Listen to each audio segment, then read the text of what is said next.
Yeah, looks like you're recording. Okay, so yeah, I was planning to start quantum mechanics just now, but just occurred to me that okay, I mean, there's one more item in classical mechanics or classical mechanic related stuff that would be useful to have in mind when we go over there. So this is a little bit of because I think this would be quite relevant, as you see. This is classical statistical mechanics.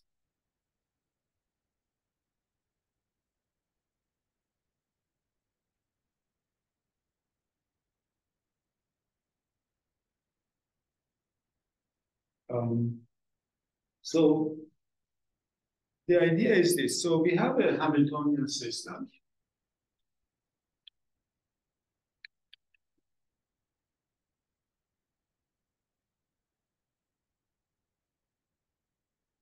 So these are like, we have a symplectic manifold and a symplectic form and a Hamiltonian function on that. That defines a symplectic or a Hamiltonian system for us, right? So so now points of M. I mean, these are like states of the system, right? So if you take a point, you have fixed states. So states are points of them. Now we're going to. So okay, so these are the states of the system. States. So this is basically M is a state space.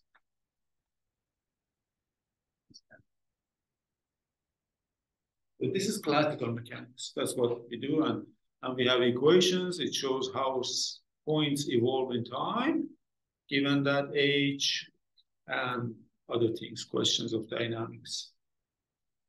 But there is a different perspective, which is a statistical perspective. Namely,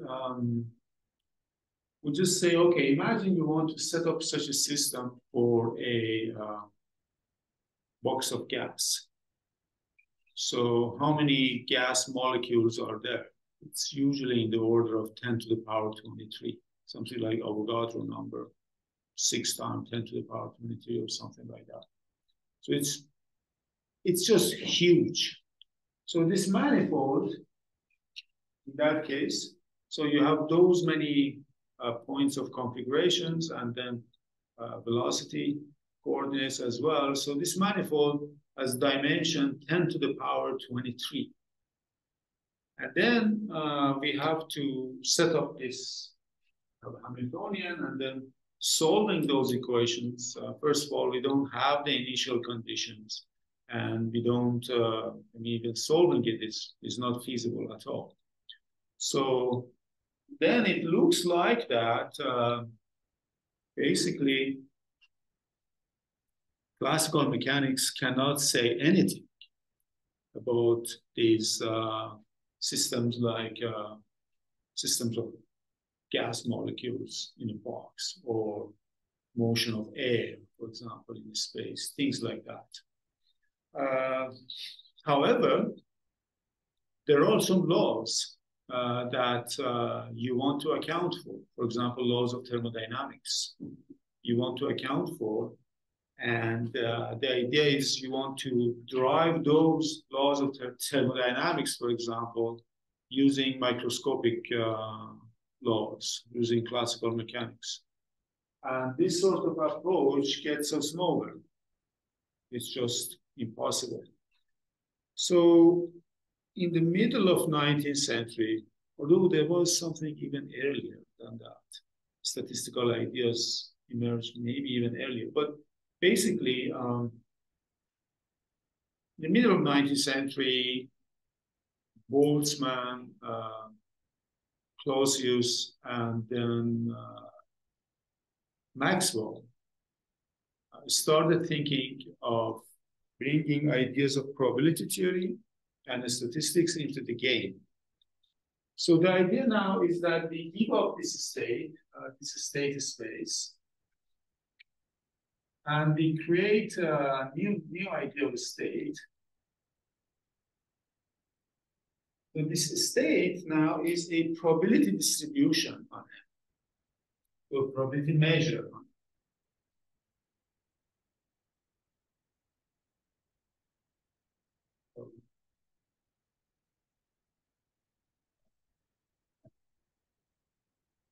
So now, so like mu, for example, right? That's just denoted by mu.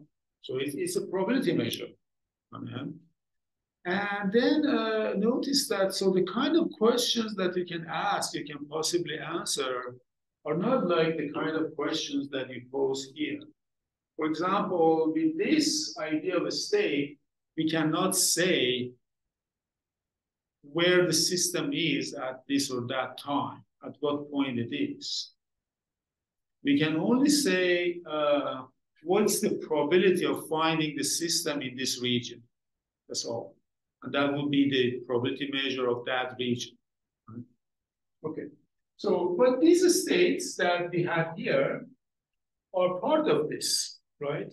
So we call them pure states, right? So here's some simple example of pure states. This is for any x in M.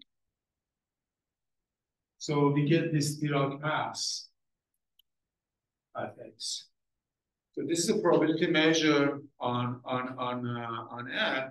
And what is this probability measure? Well, you can define it like this: measure of mu, probability measure of mu is equal to 1 if x belongs to mu, and 0 if x is not, for L measurable subset of M. That's the Dirac measure, Dirac mass measure. So what these are pure states. Other states are mixed states or non-pure states. For example, you can have, for any function rho of x on M, you can define this probability measure mu equal to rho x, the volume of x. But dv of x is this symplectic volume 4, which would be some constant times omega to the power n, where dimension of m is equal to 2m. There is some constant you have to fix. It doesn't matter right now. And then there is this, you raise this 2 form to m, and this is the volume form, and this is the symplectic volume form.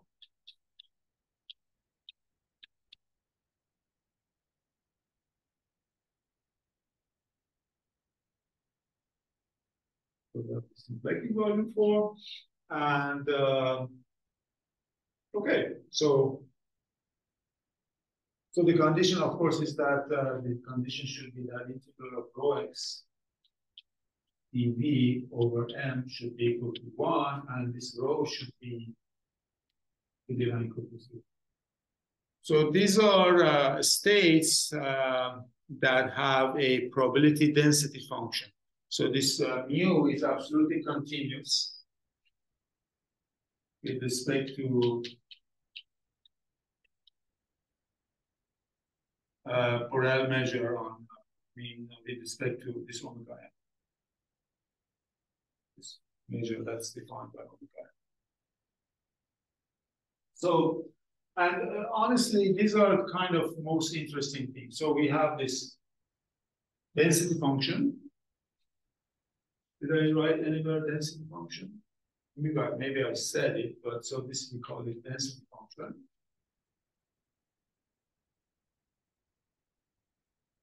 And yeah, so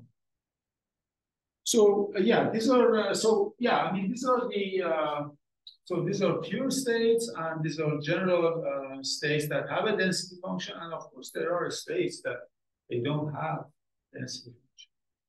So now the ideal state has been increased quite a bit. So before, states was just this finite dimensional manifold. And now states are all probability measures on it. This is a huge space.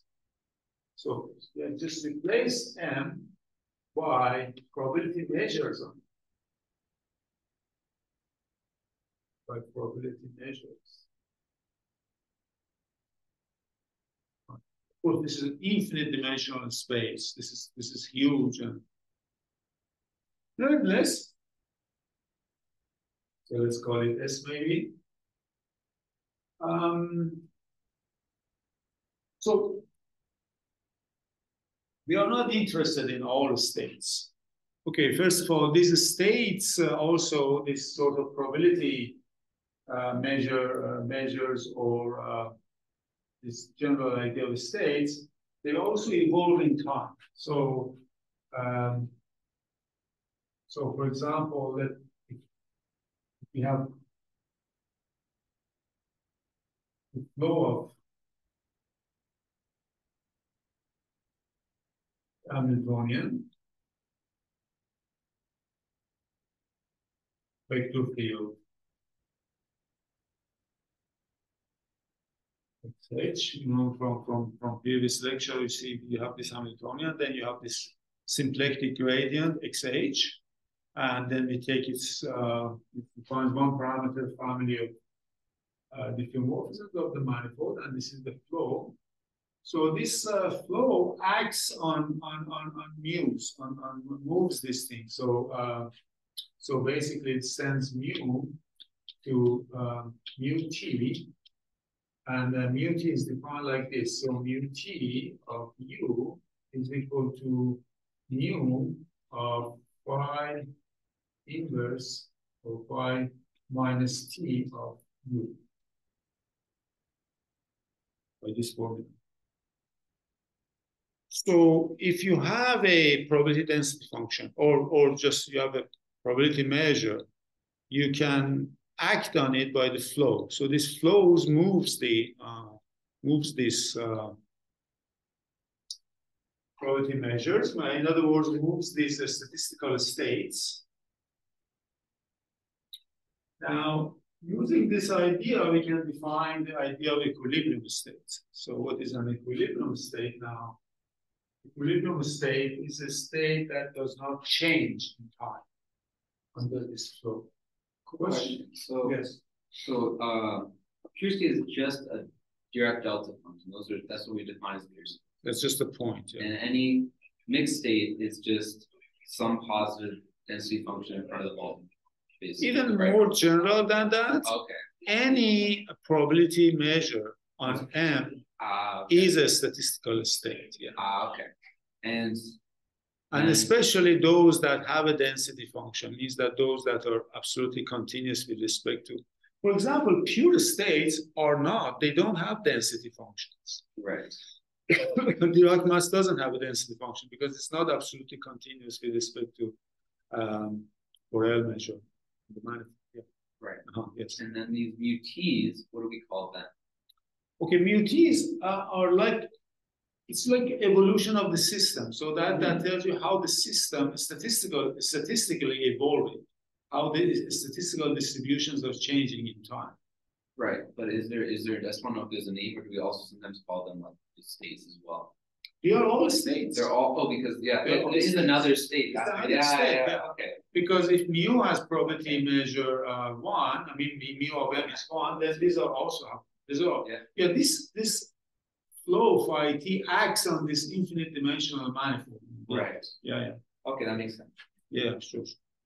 Yeah. So it acts there, right? So now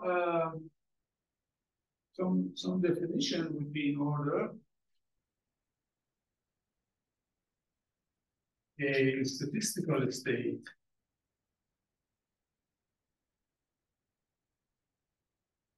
mu is an equilibrium state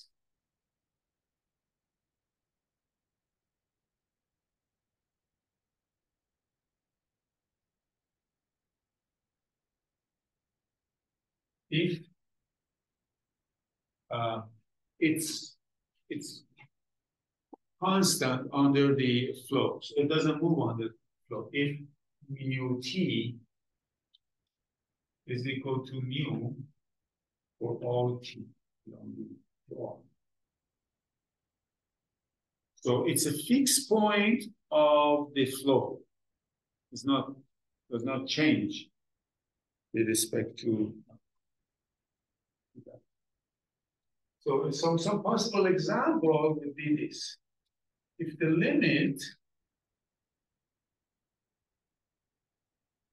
like u star of u equal to limit of mu t of u equals to infinity exists, then obviously this is going to be an equilibrium measure because you apply by mu t again, it doesn't change it. Right? So is that mu star is an equilibrium.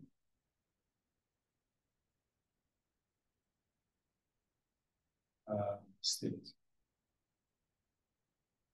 So the idea of equilibrium states is that this is the states that system reaches, possibly reaches to that state after long time. So it reaches to that. For example, if you open the windows here and then the doors and then you let cold air, hot air, everything comes into the room, and the temperatures of the walls are fixed, for example, then you let the temperature settle, then you have a distribution of temperature in the room. So close to the cold walls, exterior walls, the temperature in the room is going to be colder. Close to the hot interior rooms or windows, it's going to be hotter, and there's some nice distribution of temperature. And that's the equilibrium. So, but before that, to reach that, the distribution changes in time changes, which is controlled, for example, by heat equation. And then you have that equilibrium distribution, which is, by the way, in this case, it's given by, is a harmonic function, which is a solution of plus equation equals 0, given the boundary conditions, for example. When can you guarantee a solution? Or like an equilibrium state? There's no guarantee. So there's no guarantee that this exists, but we just take if it exists, then. But like, are there like known like that guarantee it exists? Yeah. I mean, there are all the results in the PDE theory, for example.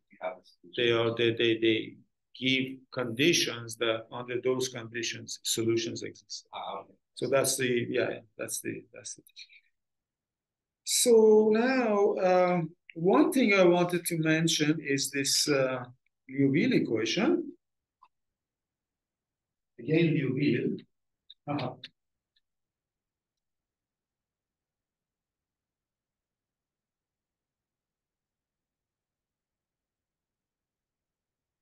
So let mu equal to rho dV. Yeah.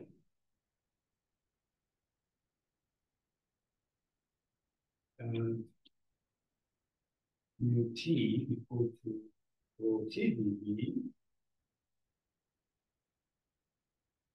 in the evolution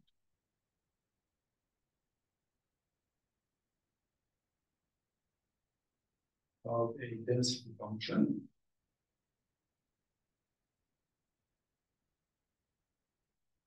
Then you have a differential equation. Then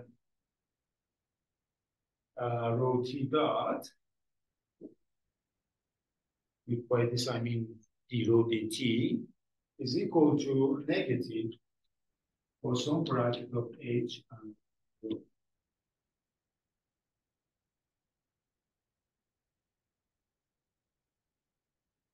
Okay. So it means that the variation of density function is given by Poisson bracket of the Hamiltonian and this density function.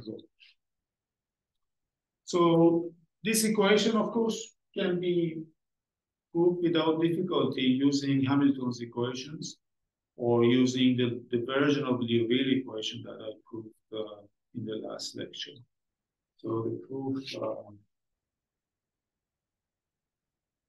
follows from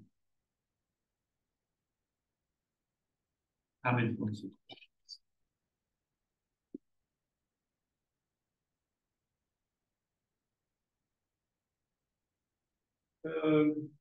Okay, so have you seen this equation before?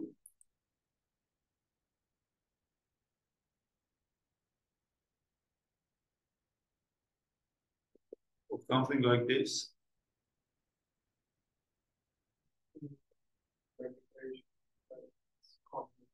That's quantum mechanics. This is coming soon, actually, and that's the reason I'm giving it. But before that, in the last lecture, we saw this, something like this. There was an equation, I called it Liouville's equation. What was that? That case, the setting was quite similar, but just a bit different. But was okay. In that case, we had this function rho, just we had one observable rho, and then we studied this observable, we studied the value of the observable on a particular path. So you see, we had this rho, and we looked at rho of QP and PP. And I took its derivative, and we showed that this is in your notes. We showed that this is given by the commutator of H and rho.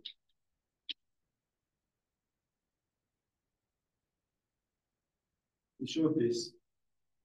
So this is very much similar to that, except there is this negative sign. Otherwise, it's similar. Although conceptually, they are a bit different because here, rho is like an observable, and you're observing the system along this path, rho of t. But here, we are thinking of rho, okay, as a probability density function, and then we are looking at the evolution of rho under the flow. They are quite related, but there is also a little bit of subtle difference. So I believe this difference is like difference between Heisenberg picture of quantum mechanics and Schrödinger picture of quantum mechanics in a way. So we have to come to terms with that issue. Any question?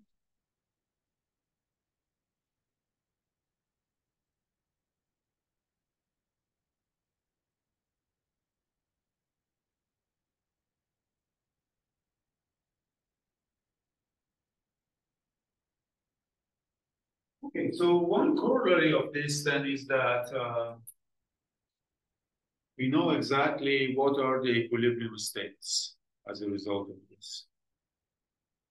So the corollary is that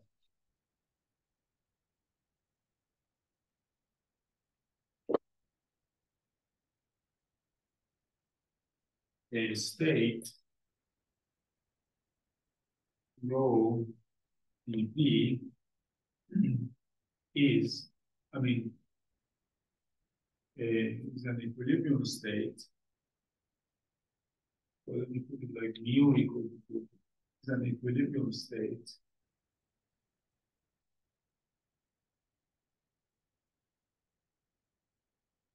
Not only the Poisson bracket of H and rho is 0.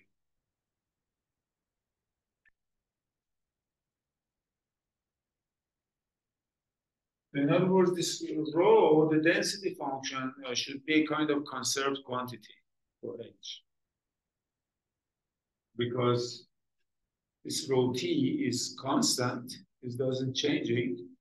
It means rho t dot is 0, so you get this has to be equal to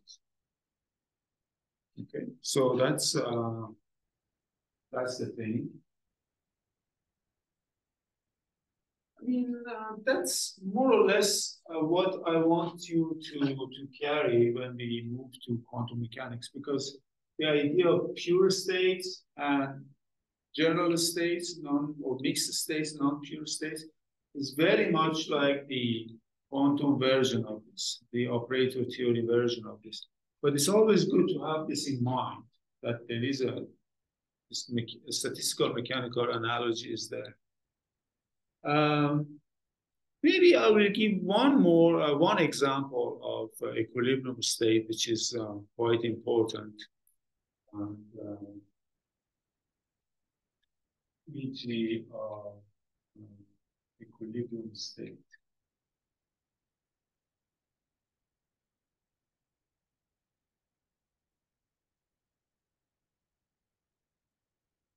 So one of the most important equilibrium states is this Gibbs state.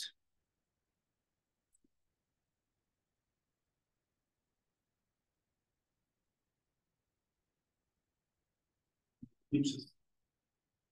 So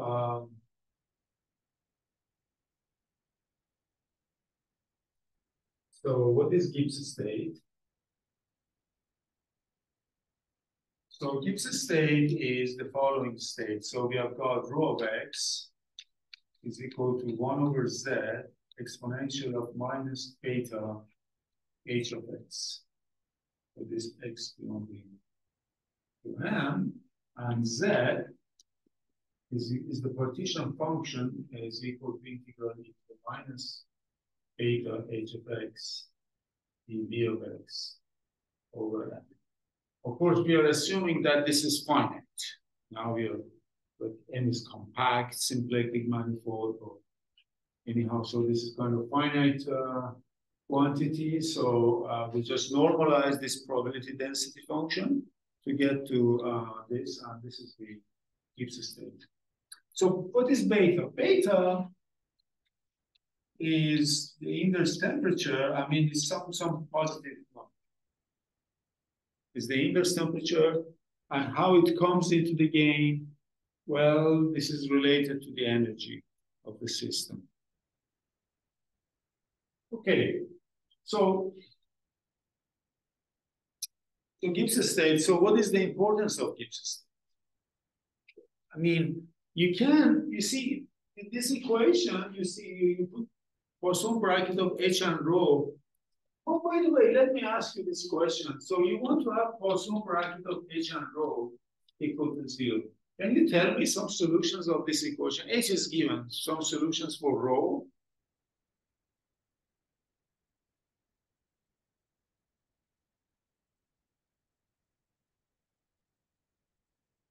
Yeah. Can you show me some solutions of this equation?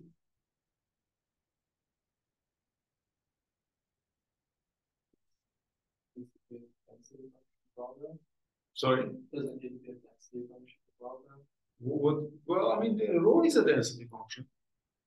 But I can think of functions that satisfy that. Yeah, I mean, these are functions, but it has to be density function. Yeah, but we can always fix it, right? Because we can just divide by that total mass and then normalize it, right? Yeah. Yes. So multiples of H, for example. Yeah. Multiples of H works. Yeah, sure.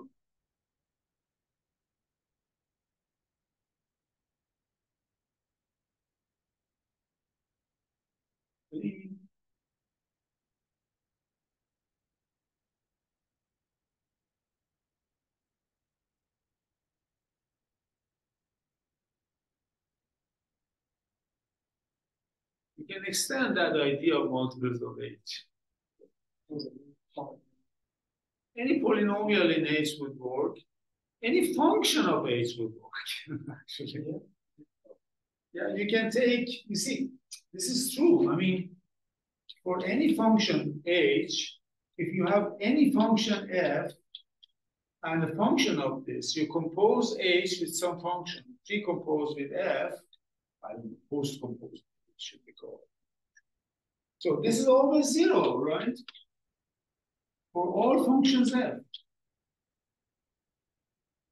This is easy to check.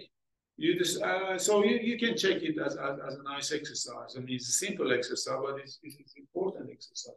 The Poisson bracket of H and F of H is always 0 for any function. Okay.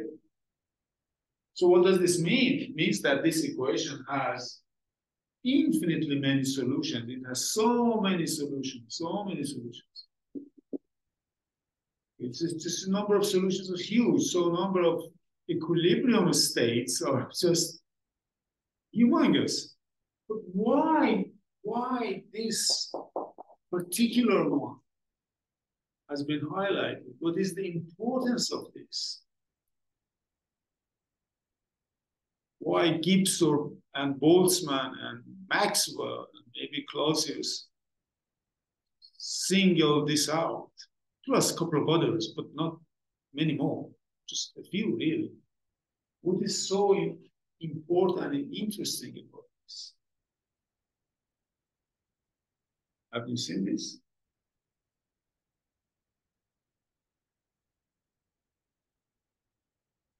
I mean, what's that? Is it sort of a fundamental solution?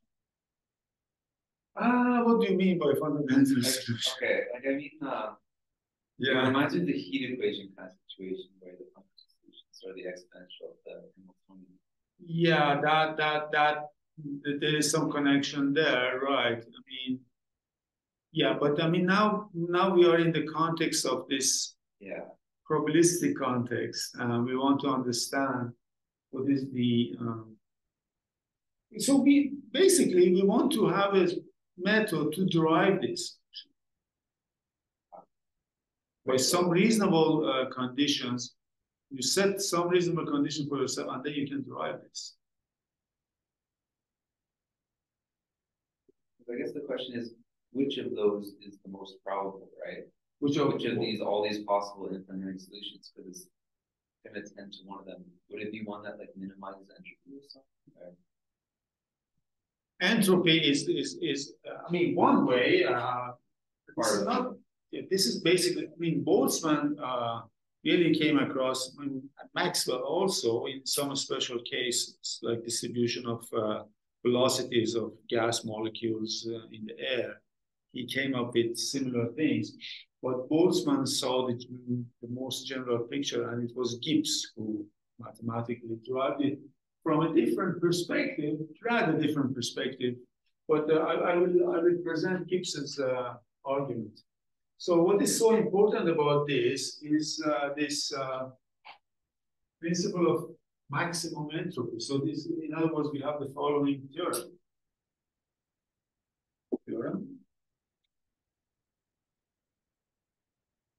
Given m omega h. Of course, with suitable conditions that this Z is finite, among all equilibrium states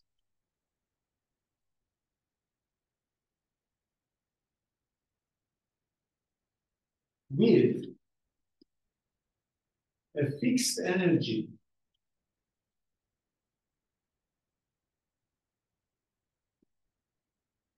so I just call this is a number, just a fixed energy, just a number, fixed energy E among all equilibrium states with a fixed energy, the Gibbs state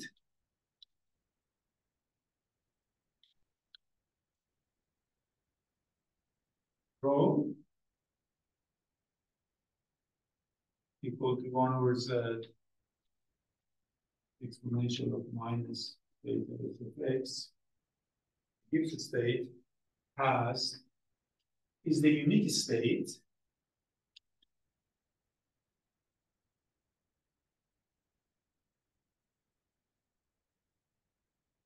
with maximum entropy. Maximum.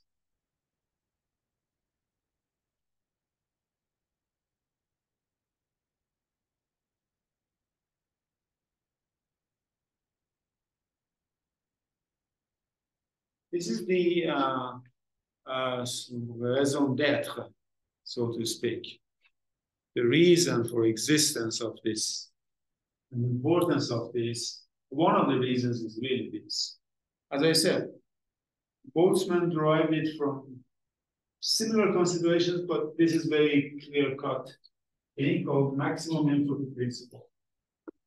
So I have to now unpack this statement, namely what is entropy and what is energy. I haven't defined this term yet. So first of all, if we have, so let us define the entropy.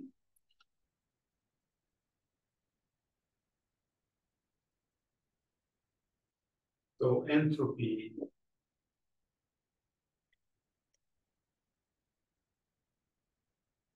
of a, so I don't know how to define entropy for a probability measure in general, like, but I can define it for probability measures with a density function of a density function.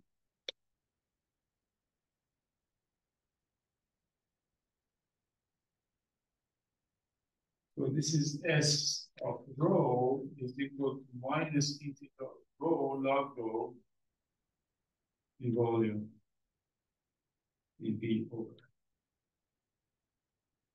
This is like in the finite discrete case, you have minus some pi log pi, and this is the.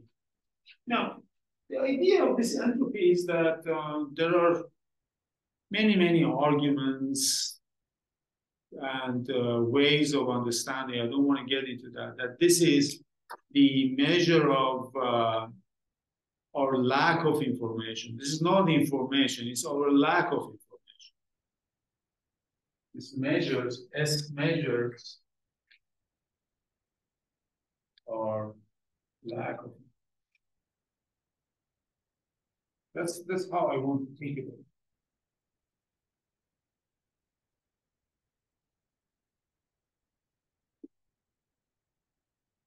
If you have some distribution of some probability distribution, for example,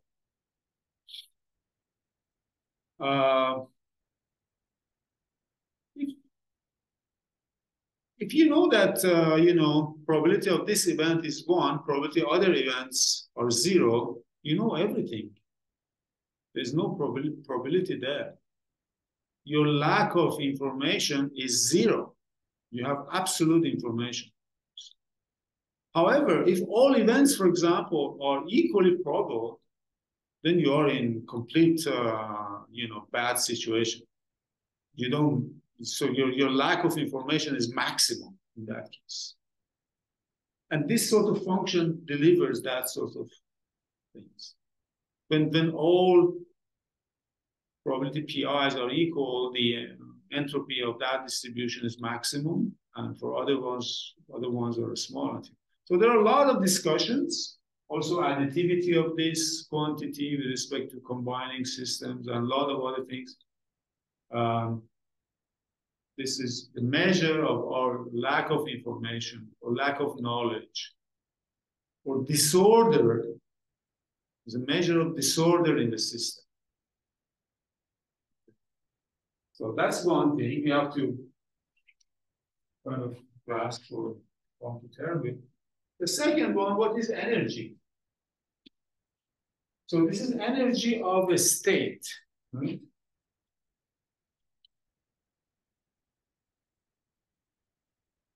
Rho. This is equal to integral rho x h of x dV over. Because this is the Hamiltonian, which is the measure of the canonical energy of the system at that point x. And this is the density, because this just gives us the probability of us being in that state. So overall, this is the average energy, which makes sense from probability theory. This is really the average value of this function h of x with respect to this probability measure rho x dV. Which this makes sense. So now with these two things, this statement now is completely clear. At least it's a statement is clear. So, but why we believe in maximum entropy principle? Why we should believe in maximum entropy principle? This is something actually Laplace even thought about it and had put forward some ideas in some form. I don't know how it was called it. He had a name for it. Forgot Laplace's terminology for it. I mean, he didn't use the word entropy, or he didn't have the concept of entropy, but he used it. So, and the idea is completely natural. Why? Look, you are looking at a set of all possible states, this infinite dimensional set, that all have energy E, constant. So you're looking at all rows such that rho x, h of x, dv, is constant. It's given by that. And now we are singling out this one. It makes sense that you have to choose the state that doesn't have any more information than what we have, because we are not entitled to that information. The information that we have about the system is only this one. We don't have any other information.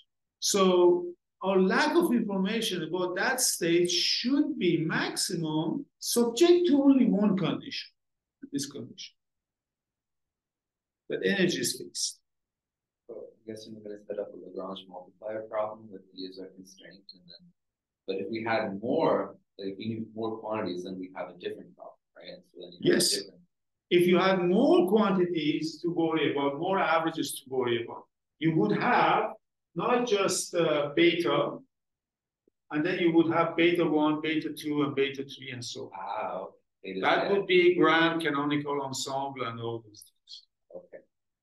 So by the way, this Gibbs state is also called a canonical ensemble. Okay. So let me write it. The terminology in classical or quantum statistics gives a state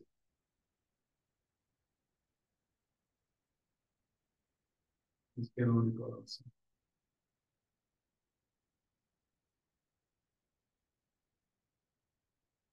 So the word ensemble is something that if you read the books in the statistical mechanics, you never understand what they never define it in a way that would be satisfactory for a mathematician, although they have all the right, correct ideas.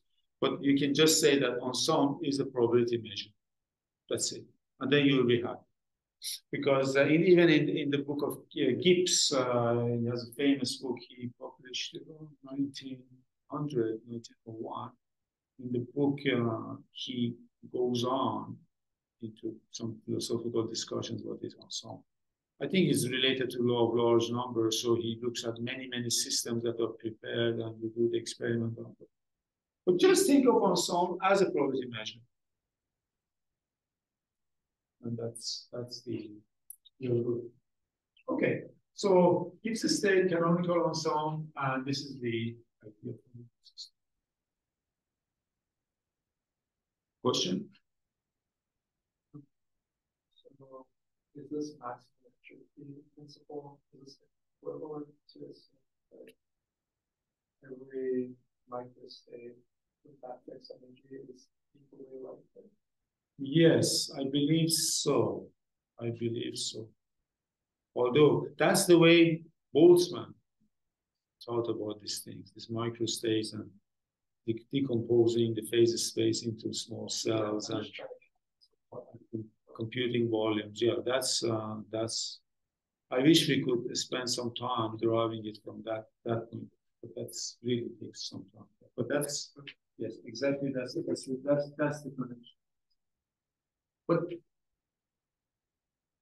yeah, I mean, I'm not even sure Gibbs used the word maximum entropy principle. Definitely not. This is like was put forward in this form as a general principle of science in 1950s, I think, by American physicist Gibbs, I think was his name. So he put forward this as a principle, but I mean the idea has been used indirectly. Yeah. So this is for now. This is sort of beginning really of classical stat-mech. I mean, you just go on from here, and then the beauty of this is that you derive laws of thermodynamics from these considerations, as Gibbs did, Gibbs and Boltzmann, these guys did. And you have a lot of things, but we don't want to go there because. But what we want to take from this thing is the idea of the statistical ensembles and the pure states, mixed states, the classical thing, Liouville's equation, and this was just one example. This example also has a quantum mechanical. So any questions or comments?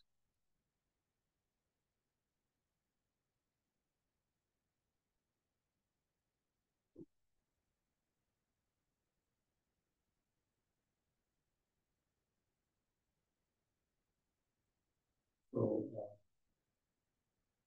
that would be nice. One example, actually, but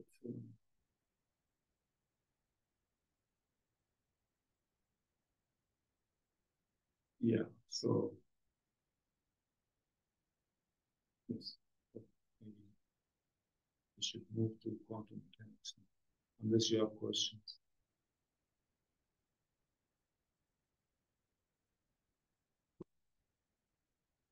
No questions?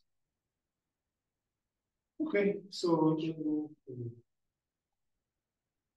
eventually, after all, we wanted to do some cases of quantum mechanics.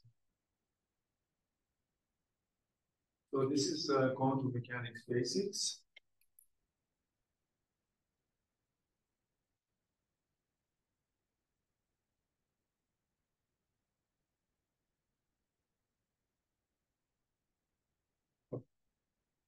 So,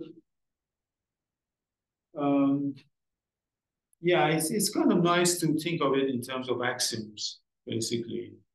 A quantum system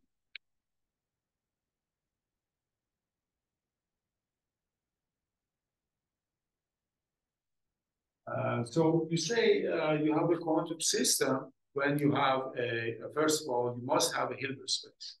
Consists of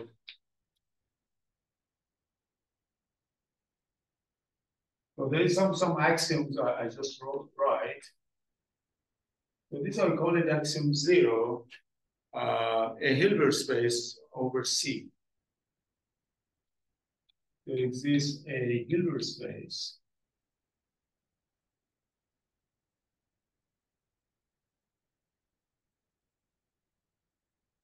just denoted by H over the field of complex number C. Now, why we need complex numbers? That's an interesting question. Especially if you remember, we should remember that Schrödinger in his first paper, his wave functions were real wave functions. So he was working with real objects, essentially real Hilbert space. Only, I think, second, third paper, he was led to consider complex wave functions. That we cannot do quantum mechanics with real numbers. Absolutely not.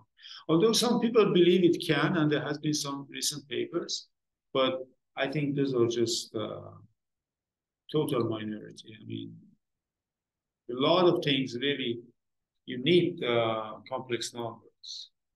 All these interference patterns, all the phase factors, a lot of things. Why would someone want to get rid of complex?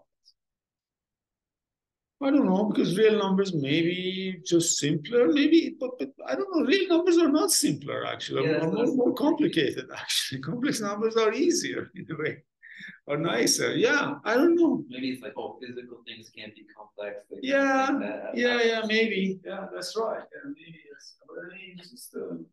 But yeah, there has been some recent papers and some debates and discussions. I don't know. So first, there is this Hilbert space H over C. Now, this could be finite dimensional or infinite dimensional. It's okay. So axiom 1. So the states of quantum system is states of a quantum system.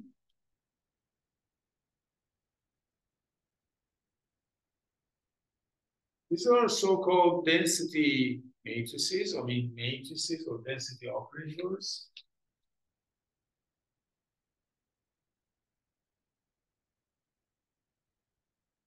So these are the set of all maps rho from H to H, such that rho is bounded. The bounded operator is continuous. Of course, linear is positive, and trace of rho is equal to 1.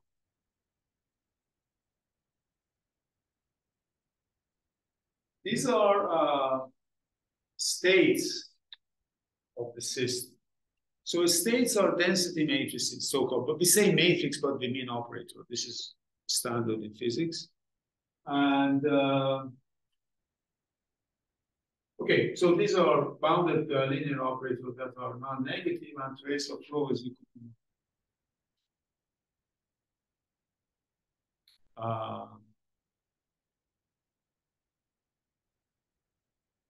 so this set of states, so S of H,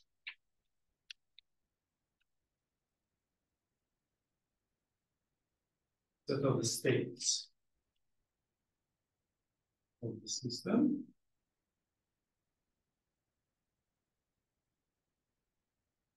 So this S of H is, of course, inside the algebra of all bounded operators on H, right? So S of H is inside B of H. By this, I mean the algebra of all bounded linear operators on H. And this is a convex set. Okay, this is a convex set.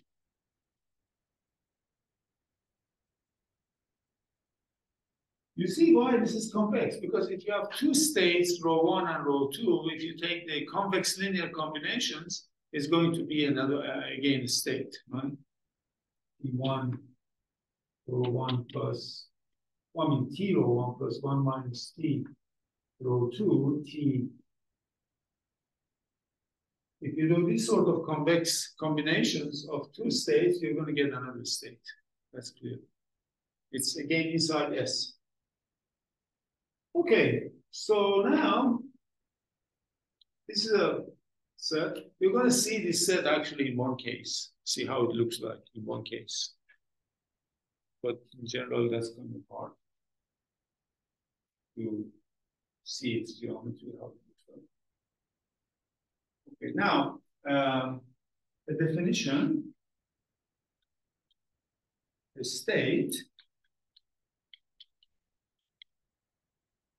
quantum mechanical state rho is a pure state.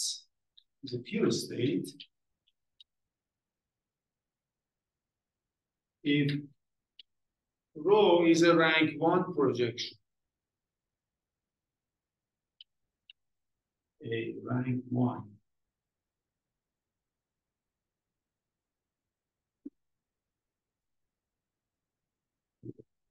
So what does this mean? It means that there exists a vector u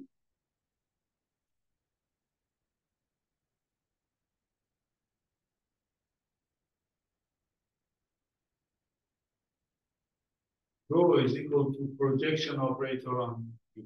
So you have this u, and then you project, etc. These are, if you have a projection operator like this, you know that these are always positive, non-negative, trace 1, and bounded, of course. Okay, so some simple lemma you can show that actually is pure states is really the extreme points of all the states. Is more or less like, it's not just boundary, it's the special points on the boundary. the extreme points of the. So let me write this lemma now.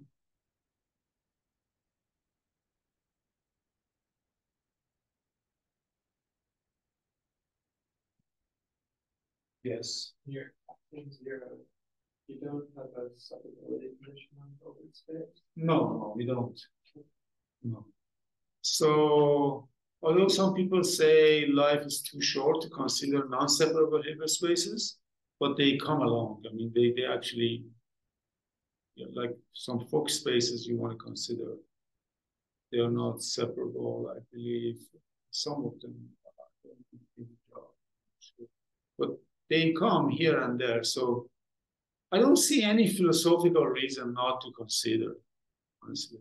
My thinking was that generally you kind of want to split your states up into energy occupancy states.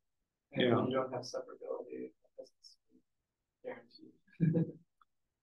Yeah, so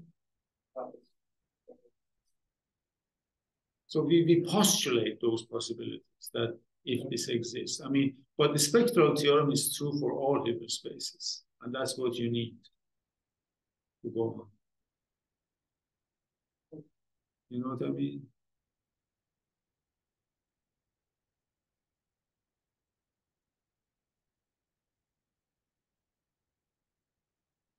Yeah, I think we can discuss it. This is a good point. I think what you have in mind is interesting. Something nice to discuss. So you can apply the spectral theorem even with decomposing the state of your energy states, even if your public space isn't separable, even spectral. So it depends what you mean by decomposing. Do you mean like discrete direct sums? That's like the simplest case. I know that there's. That's even not the case, even if it is not always the case, even if the space is separable. Because you can have operators without discrete spectrum. All the spectrum is just continuous. Sure. I was talking about the states themselves, though. You can the states. Oh, yeah. Oh, yeah. Right. Right. Oh, yeah. This sort of statistical states. Yes. I mean, the states that. I mean, maybe it's not an issue. I just seem to remember the separability. Yeah. So no. Okay. So yeah. No. I think that the theorem. Still, that's a spectral theorem. I'm going to mention this right now, actually, that we are going to use a spectral theorem for compact operators. And that theorem is true over any Hilbert space. I don't think you need separability for that, because what happens is that there's going to be a large part of the space where the operator is actually zero. So the zero in the spectrum has huge degeneracy. I believe that's what's happening.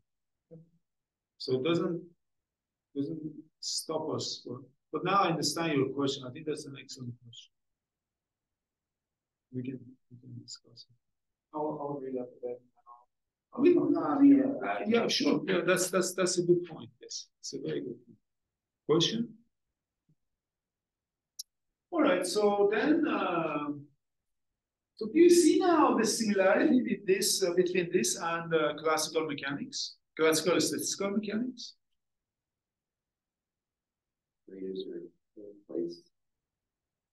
I mean, these sort of states are exact quantum mechanical analogs or non-commutative analogs of probability measures. These are like probability measures, and yeah.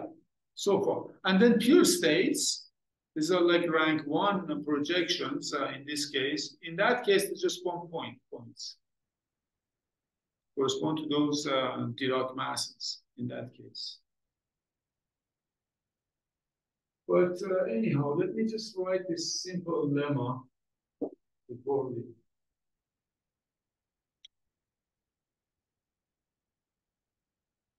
Rho is a pure state if and only Rho belongs to extreme points of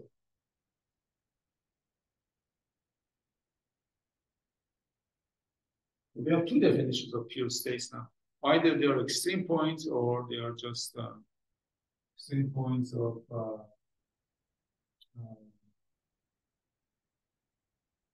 states.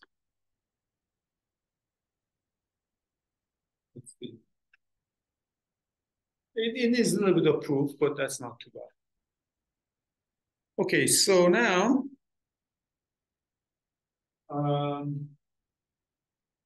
so what are the pure states now?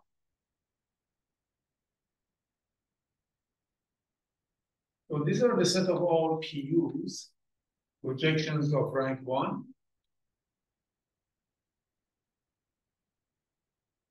But we know that two projections are the same if and only if these two vectors are along the same line, define the same line. So PU equal to PU2 if and only if there exists lambda belonging to C different from 0 such that, well, I shouldn't even say that because V1 and V2 I'm assuming are different from V1 equal to lambda. From here, you conclude that actually pure states are rays of one-dimensional subspaces of H. So the conclusion is that pure states equal to lines. I mean, one-dimensional subspaces of H. Which we know as, we call it projective space of H.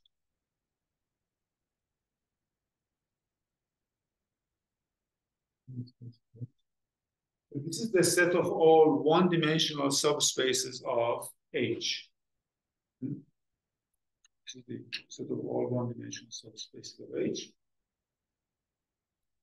And we can also say that there is another presentation. We can say that this is the set of all unit vectors modulo phase factors. The set of all u belonging to H such that norm of u is equal to 1. But because you are over complex numbers, this doesn't fix the ray completely. It fixes, I mean, different u's can fixes the ray, but the ray does not fix this. It fixes this up to action of U1. So you have to divide by U1. Unit vectors modulo phase factor. So basically what happens is that U and e to the I theta U, or they are the same pure states. They are the same pure states. Now, usually in quantum mechanics, we think that the state is just a vector of norm u equal to 1. That's convenient. It's a nice lie. It's good to tell ourselves some lies sometimes, make life easier for us. But sometimes these lies are going to hurt us badly. So we always have to be careful about this fiction of state being just unit length vectors in the Hilbert space. No, they're not. And they are only fixed up to this, and this is blah, blah, blah. So there is some.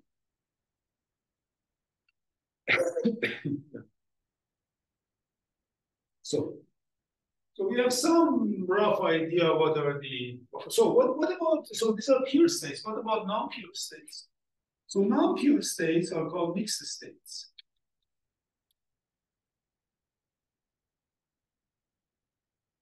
So how are they? Well, I said this is an operator which is trace class. So it means it's a compact operator. It's self-adjoint, bigger than or equal to 0. Its trace is equal to 1. So a spectral theorem shows that this operator rho then can be written as sum of pi projections on ui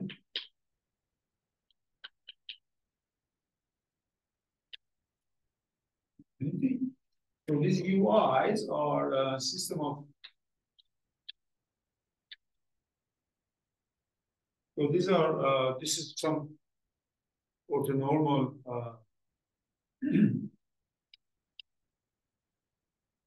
doesn't have to be a basis. Set. Because there is it is still possible to have some subspace, closed subspace, where rho is completely zero on that. So they correspond to eigenvalues 0. So these are the non-zero eigenvalues. And so this follows from the spectral theorem for compaction.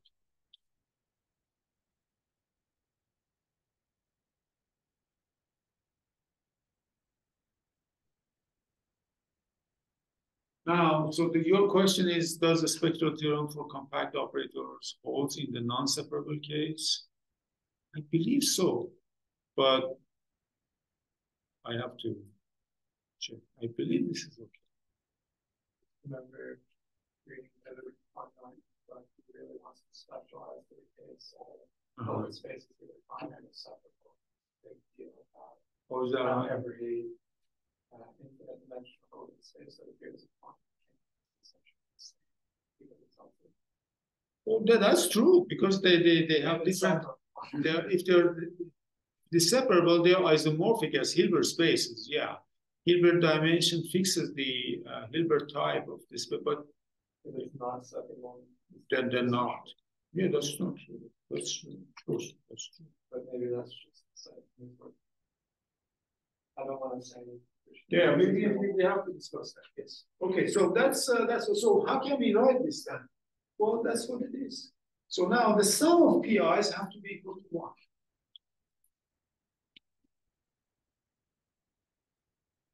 These are PIs are non-negative, right? I mean, actually. So basically, this rho in these spaces can be written as, again, I throw away the part that the rho is 0 on. The kernel I throw away, I don't consider the kernel. And then you can put these things. And in this sense, it's a mixed state because it has components of U1, component of U2, U3. And so it's not one, it's a mixed bag.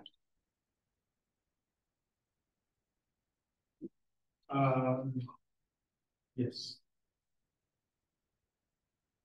Okay, so that's questions. So we move on. Extreme points just means like if I have some like complexity like the vertices, right? So the technical definition is like this. A point, convexity is an extreme point if you cannot write it as linear combination, non-trivial linear combination of 2 other points. Ah, okay. Yeah, I was trying to come up with them. Yes. So for example, if you have a cube in 3 space containing its interior, so what are the extreme points of this cube? The 8 edges, right? There are not edges, vertices. Yeah. The 8 vertices, these are the extreme. Any other points are non-extreme because we can write it as convex linear combination of. Yeah, these are the extreme points, and these are the. Okay, so I think before going on with other axioms, we should stop, and then maybe next week. Okay, hopefully next week we can continue with other axioms. Right?